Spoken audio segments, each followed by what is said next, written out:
Bonjour. Alors on se trouve aujourd'hui sur le lac du Bourget en Savoie où on va effectuer une pêche à la tirette. Alors je vais vous expliquer en deux mots ce que c'est. La pêche à la tirette, donc faite pour pêcher le brochet. C'est une pêche relativement rudimentaire mais qui demande un matériel peu coûteux. Alors au point de vue canne, on emploie une canne en fibre de carbone. Donc en canne, on va dire que 2,70 m, 2,80 m est la bonne longueur pour pêcher en bateau. Donc c'est une canne semi-parabolique. Donc il y a une action relativement douce et qui permet d'encaisser les rushs du poisson. Concernant le sion, on peut noter que le sion est d'une couleur fluo et qu'il est très sensible. Pourquoi sensible? Parce que c'est une pêche très tactile qui demandera, lorsque l'on ramène le poisson, donc son vif, de sentir toutes les petites tirées de ce dernier et en même temps de pouvoir sentir le type du fond à l'endroit où l'on pêche. Concernant le moulinet, on va prendre un moulinet de taille moyenne, donc relativement léger, qui permettra de ne pas trop fatiguer rapidement en action de pêche. Ce moulinet, me concernant, est à frein avant, pour l'unique et bonne raison, c'est qu'un frein avant est toujours meilleur qu'un frein arrière, au point de vue douceur de fonctionnement. Personnellement, je pêche avec de la tresse fluo, de manière à pouvoir mieux visionner mon action de pêche. Concernant le diamètre, un diamètre de 10 à 15 centièmes est suffisant. Ce n'est pas la peine d'avoir un diamètre plus élevé. Le montage est relativement rudimentaire. Nous employons ici une balle, en général entre 7 et 15 grammes. À l'arrière de celle-ci se trouve une petite bille en caoutchouc qui servira d'amortisseur lors des chocs occasionnés sur l'émerillon. Ensuite, nous avons un émerillon, puis un bas de ligne entre 60 et 80 cm selon la technique de pêche. Alors ici, comme vous pouvez le constater, nous employons un bas de ligne en acier, une résistance de 5 à 7 kg maximum, et d'un hameçon à hampe relativement longue qui va éviter au brochet d'engamer trop profondément. On remarquera aussi que l'hameçon est relativement fort de fer, de manière à ce qu'il ne soit pas ouvert par le poisson en cours d'action de pêche. Alors je vais vous expliquer le montage pour la pêche que nous allons effectuer aujourd'hui. Nous allons employer donc une balle, comme dit précédemment.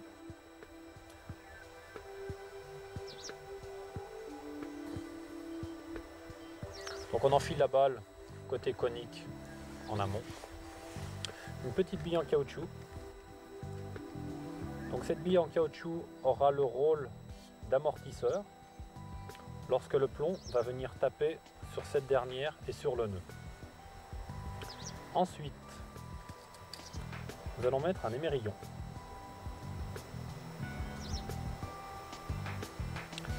Donc le mérillon, nous allons faire un nœud tout simple, style nœud de cuillère, où l'on effectuera 4 ou 5 tours.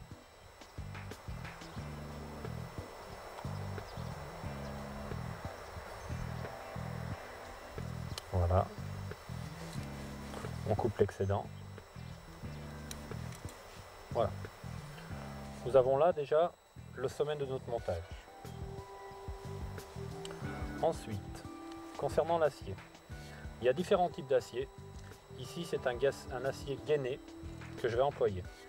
Alors, il y a deux écoles, les personnes qui vont pêcher avec de l'acier et les personnes qui vont pêcher avec du fluorocarbone. Donc le fluorocarbone est un fil de nylon. Ici, pour pêcher le type de poisson qu'on veut, le brochet, on va employer un nylon de fort diamètre. Donc le fluorocarbone est un nylon qui est relativement dur, qui a un état de surface dur et qui va permettre d'éviter au brochet de le couper dans les 10 secondes suivi de la touche. Donc, concernant l'acier, en hameçon, nous allons prendre un hameçon entre 4 et 2. Moi, je préfère les hameçons avec hampe longue qui permet quand même d'avoir un petit peu plus de débattement pour le vif. Donc hameçon très piquant. Hameçon ici emprunté à la pêche à la carpe. Voilà. Donc le nœud est tout simple. Il faut savoir qu'il y a un nœud bien spécifique pour monter l'acier qui permet d'éviter à ce dernier de coquer. Qu'est-ce que veut dire coquer? Un acier, si vous le maltraitez, il va tout de suite faire une boucle, comme on le voit ici. Donc pour éviter ça, on va faire le nœud suivant. On passe dans l'hameçon, on va faire une petite boucle intérieure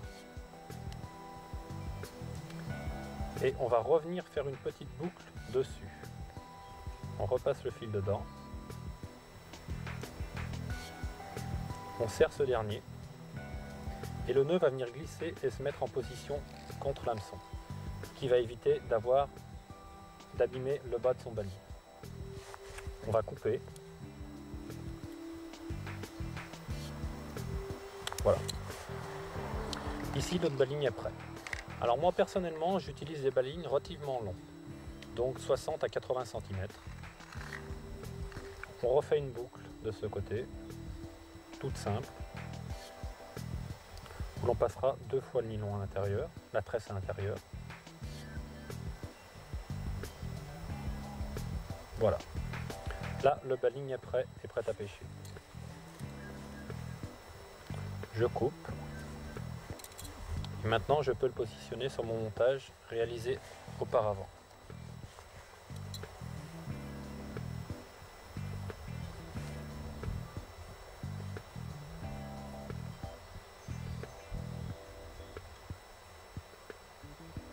Voilà.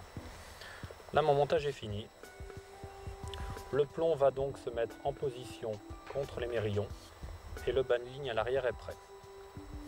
Alors pourquoi on appelle ça pêche à la tirette? La pêche à la tirette est une pêche qui va permettre de prospecter tous les fonds. C'est-à-dire qu'on va traîner sur le fond son poisson. À la touche, dès qu'on va ressentir une petite résistance, le plomb va rester à terre, le fil va se dérouler et le poisson ne sentira aucune résistance. Il y aura simplement à rendre la main 2 ou 3 secondes et à ferrer amplement. Donc, maintenant pour aller à la pêche, il nous manque uniquement une chose, les vifs. Donc les vifs, on peut employer différents types de poissons. Ici, nous aujourd'hui, nous allons employer des petits chevennes. Donc petit poisson blanc, qui va à merveille parce qu'il a un côté très brillant qui intéresse grandement les prédateurs. Mais on peut aussi bien employer des petits perchots, ce qui est très bien pour notre lac étant donné que nous avons beaucoup de perches, sinon des gardons, des petites tanches. Alors je vais vous présenter mon embarcation. C'est une barque de 5 mètres en tôle. Donc c'est une barque typique au lac du Bourget. On n'en trouve plus d'ailleurs aujourd'hui. Pourquoi 5 mètres de long? C'est un minimum sur le lac du Bourget. À savoir que c'est un lac relativement venté et pour des raisons de sécurité, il faut au minimum une barque de cette longueur-là. Concernant le moteur, j'ai un moteur thermique, donc 9 chevaux 9, qui est un minimum et qui permet de pouvoir se sortir au cas où il y a un gros coup de vent. J'emploie aussi un éco-sondeur qui est obligatoire, je dirais, pour ce type de pêche. Ça nous permet, sur des grandes étendues comme les nôtres, de pouvoir retrouver relativement facilement le poisson. À savoir, selon les époques de l'année, il va se retrouver plus ou moins haut et sans l'aide de cet appareil, il est quasiment impossible d'arriver à trouver le poisson. L'été, il est vrai qu'il se retrouve sur les bordures, donc il n'y a pas de problème, il suffit de pêcher dans 4-5 mètres d'eau.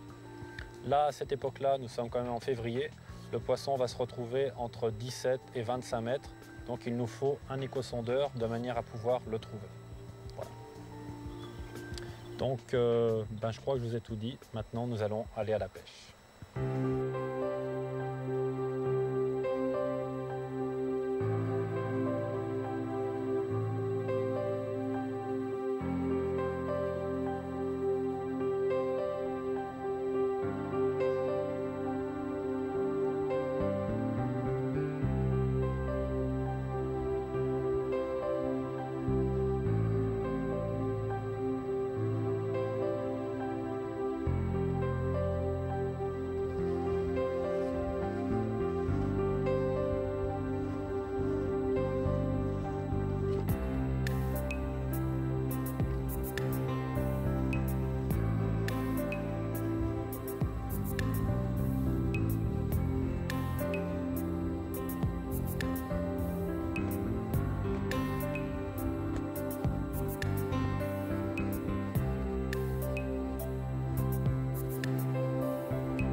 Alors là, on vient d'arriver sur nos lieux de pêche.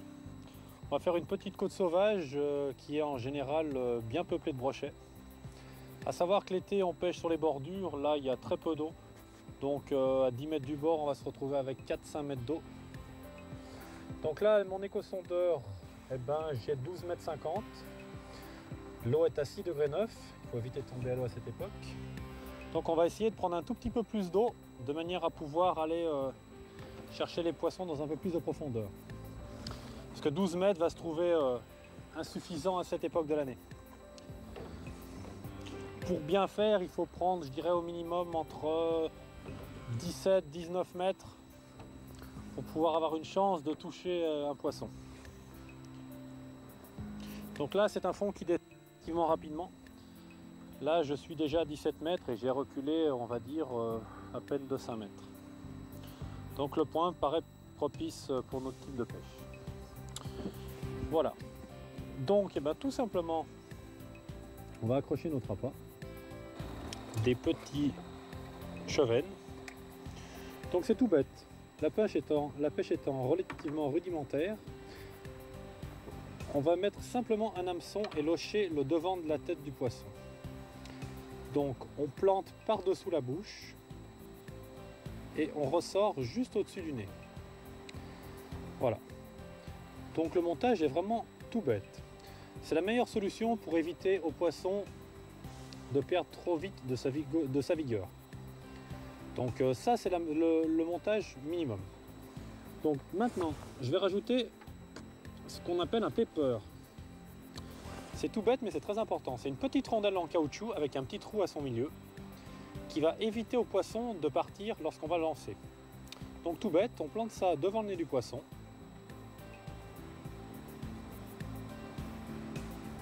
Voilà. Et le poisson va être ainsi maintenu. Ce qui fait que lorsqu'on va appuyer les lancer un petit peu fort, ça va éviter de trop faire casser, de trop abîmer le poisson et de le maintenir toujours sur l'hameçon. Voilà. Donc tout bête. Le poisson étant monté,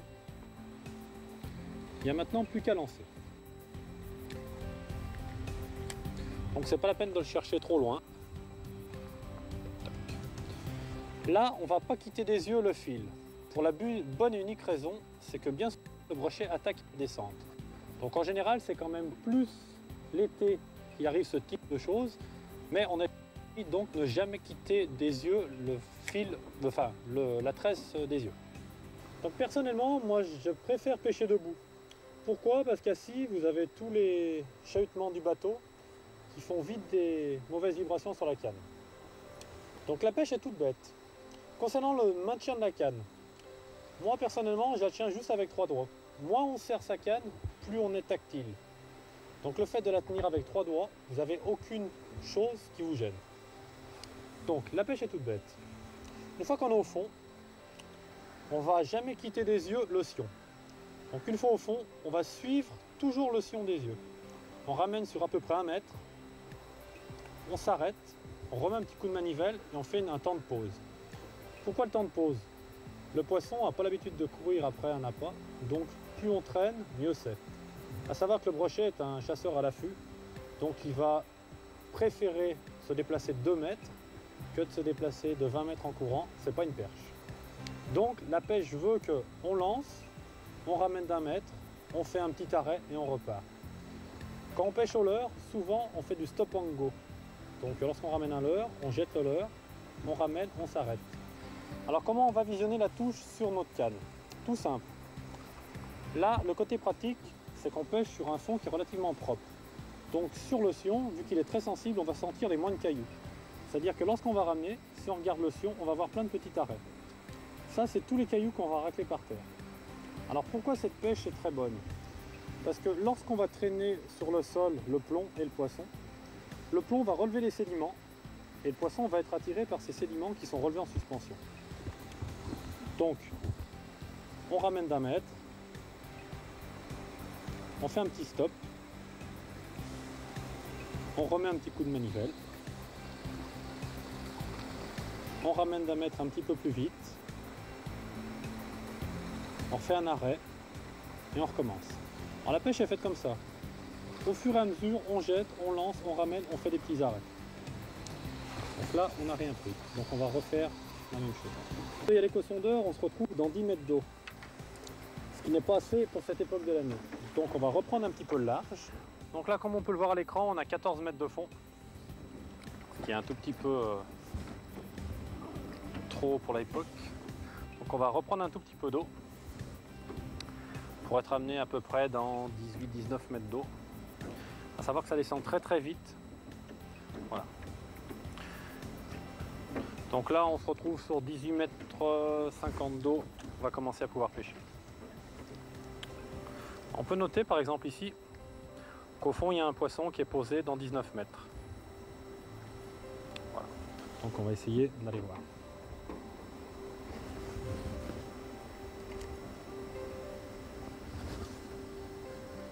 On jette, on accompagne bien la descente, à savoir ne jamais quitter de visu le fil. Et dès que le poisson aura touché le fond, on pourra commencer à ramener doucement. On descend toujours, on accompagne, toujours prêt à ferrer au cas où ça s'arrête en cours de route. À savoir, lorsqu'il y a 17 mètres d'eau, de tête, si au bout de 2 secondes ça s'arrête de descendre, c'est qu'il y a un problème, donc il ne faut pas avoir peur de ferrer tout de suite. Là, on est arrêté. Donc on ferme le moulinet et on commence à travailler. Donc on ramène tout doucement. On fait un petit temps de pause en regardant toujours le fion. On ramène d'1 mètre. On recommence la même chose. Donc il faut arriver à trouver la vitesse à laquelle le poisson mord. C'est-à-dire que des jours, il aimera que ça soit très lent et d'autres jours très rapide. Donc pour l'instant, on a fait doucement. Là, on va essayer de faire une amplitude un petit peu plus élevée qui permettra au poisson, au vif, de décoller un peu plus. On se stoppe et on recommence.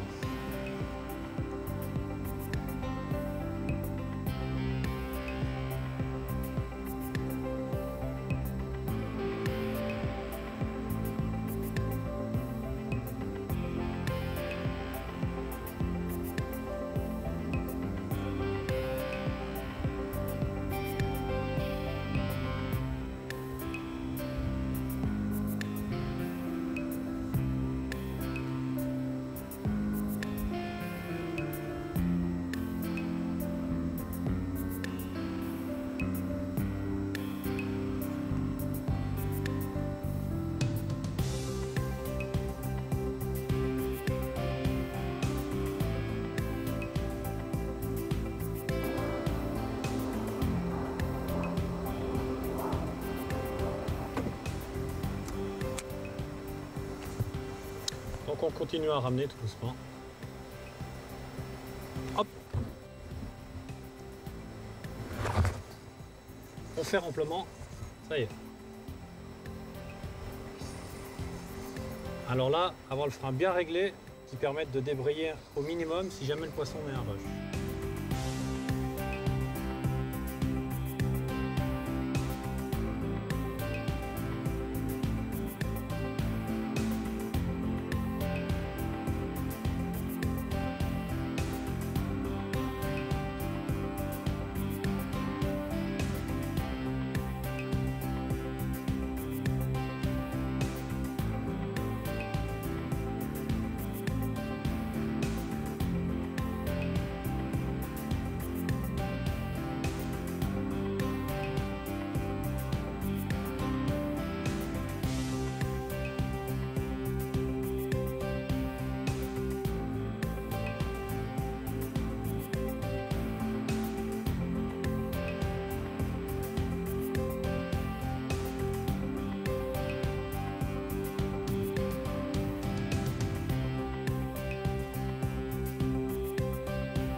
Alors voilà le poisson.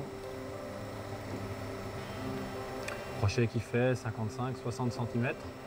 On peut noter qu'il est pris juste à l'intersection de la gueule, ce qui est très bien et dû au ferrage relativement rapide. Si on l'avait ferré plus tard, eh ben, il aura engamé, donc risque de l'abîmer si on veut le remettre à l'eau. Voilà. Donc joli poisson.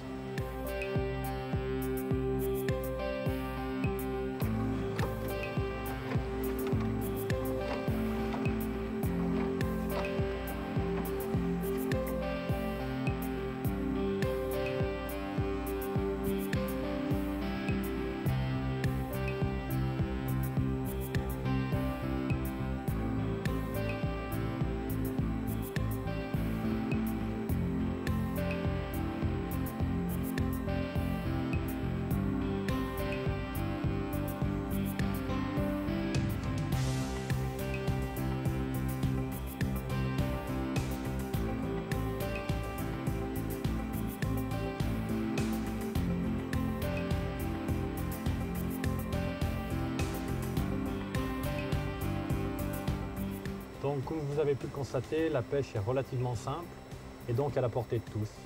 Il y a simplement besoin d'une canne, un moulinet, de la tresse, des vifs. Et je dirais que n'importe quelle personne peut essayer cette technique qui est relativement fiable et qui permettra de prendre du poisson pour tout le monde. Voilà.